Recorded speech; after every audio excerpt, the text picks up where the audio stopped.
Hola, el día de hoy vamos a hablar un poco sobre un ataque guerrillero por parte de la guerrilla comunista Sendero Luminoso en Perú, donde acaban de matar a numerosas personas, miembros de una familia, algunos de ellos menores de edad. Y que lamentablemente vamos a mostrar que esto no es un hecho único en Perú, que afortunadamente lo que ha ocurrido ahí no es ya tan extenso como lo que ocurría antes. Para aquellos que sean peruanos sabrán que Sendero Luminoso tuvo una presencia muy fuerte y en algún momento hasta hubo peligro de que pudieran tomarse el poder hace algunos años, pero eso bajó mucho durante la presidencia de Fujimori, pero digamos que no terminó por completo. O sea, Sendero Luminoso todavía existe en zonas centrales del Perú, donde siguen haciendo ataques guerrilleros. Y este es el caso. Entonces vamos a ver un poco la situación, vamos a ver un poco qué es Sendero Luminoso, una explicación para los que no son peruanos. Y también vamos a ver que no es un caso único, porque lamentablemente esto se está dando en Chile también, se ha dado en Paraguay, se ha dado en Colombia, en Perú y probablemente en otros países en casos menos conocidos. Pero veamos todo eso a continuación. ¿Qué ocurrió? Que ocurrió básicamente una situación en la que una familia fue secuestrada en el centro del poblado de Huarcatán, en el distrito de Ayacuchano de Pucacolpa, en el centro de Perú básicamente, y posteriormente fueron asesinados. ¿Cómo? Leemos la información.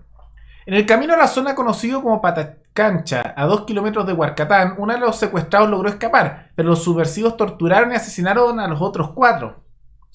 En ese lugar, pobladores de la zona encontraron el jueves los cadáveres de Pedro Coriñaupa, de 80 años, y de su hijo de 16 años colgados en un árbol. Luego hallaron los restos de su otra hija, de 15 años, y de su hijastra Yolanda Canchanya Curo, de 21 años.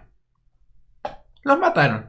Y por lo que se ve, los torturaron, y después los mataron. A unos los colgaron y a otros dejaron los restos.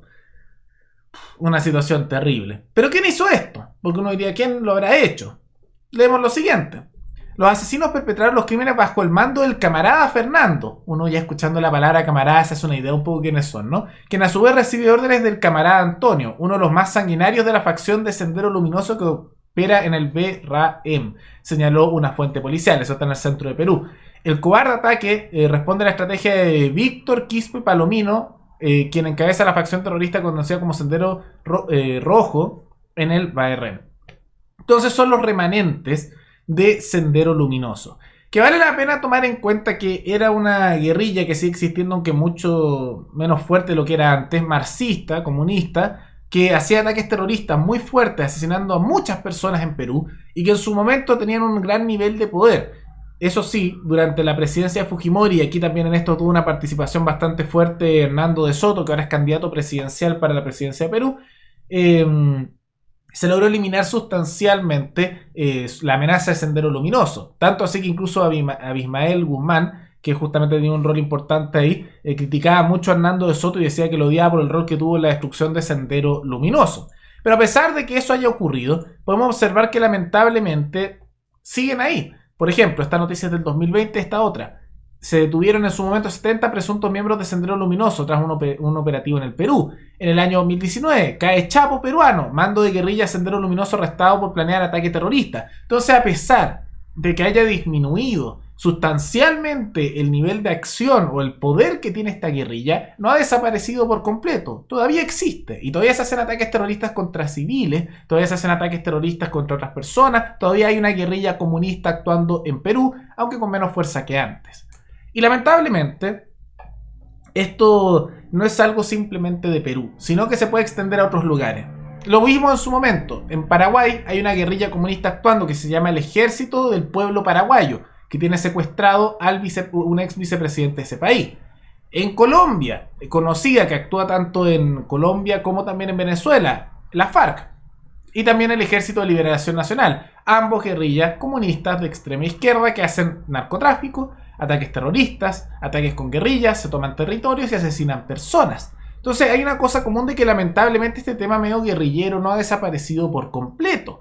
Y en Chile incluso tenemos casos similares con lo que ocurre en el sur del país con el tema de la coordinadora Arauco Mayeco, que actúa también de manera similar, aunque no a este nivel, no a esta escala, no a esta situación tan grave, generando ataques, quemas de propiedad y en algunos casos hasta asesinatos de personas, siendo el caso más conocido el de los Luxinger Mackay, donde los quemaron vivos y ante, por un lado, ataques por parte de grupos armados hay etnonacionalistas pero marxistas, de carácter comunista, y una falta de eficacia por parte de la policía chilena que generaron la muerte de la familia Luxinger Macay, porque también los carabineros, la policía chilena, actuó de manera muy deficiente en dicho caso. Vamos a escuchar eso a continuación. Nos atacaron, por favor, Palermo. Vivian Macay, Werner Luxinger está herido. ¿En qué punto, señora? El fondo, la granja Lumagüe.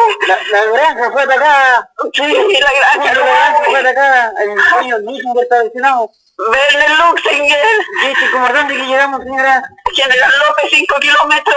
Señora López, a 5 kilómetros. El asfalto. Ya, señora, está lesionada, ¿no? No, ¿Cuántas personas eran más o menos? no sé, no había más que a uno, pero gritaba, mátalo, weón, mátalo. Señor Palermo, me dijo, ¿cierto esto? No, la granja Lumagüe. Yo llamé a mi hijo para que lo haya. Mi marido está herido. Ah, bueno, ya. Ya, señora, esto queda cerca del CUM, me dijo. No, 5 kilómetros, General López. A General López, 5 kilómetros. Sí. General López, 5 kilómetros. Ya, señora. Granja Lumagüe. El fondo, la granja, la Magui, ya. De Werner Luxinger. ¿Cuánto tiene su esposo? Werner Luxinger sigue disparando, por favor, venga luego. Ya, señora. Están disparando al fondo de ella. Y ahí lo habrán escuchado. Entonces, una situación trágica que realmente a uno duele, ¿no? Porque es una situación terrible. Y que lamentablemente vemos que se da en distintos países. Y se ven unas cosas, podríamos decir, de continuidad, ¿no? Probablemente esto es una muestra de que se podría haber evitado, probablemente, si es que hubiera mayor armamento en la población para defenderse de estas cosas. La policía, por un tema práctico, no puede llegar a todas partes. Y también sería peligroso que llegara a todas partes porque empieza el autoritarismo por parte de la otra mafia, que es el Estado. Que ahí los políticos empiezan a tomar control. Si los ciudadanos tuvieran mayor acceso a medios de defensa y de un calibre más alto, primero podrían defenderse y además podrían resistirse ante la tiranía por parte del Estado cuando viene de ese lado. Probablemente esta familia, si tuviera mayor armamento, podría haber resistido de mejor manera. No se pudo. Fallecieron.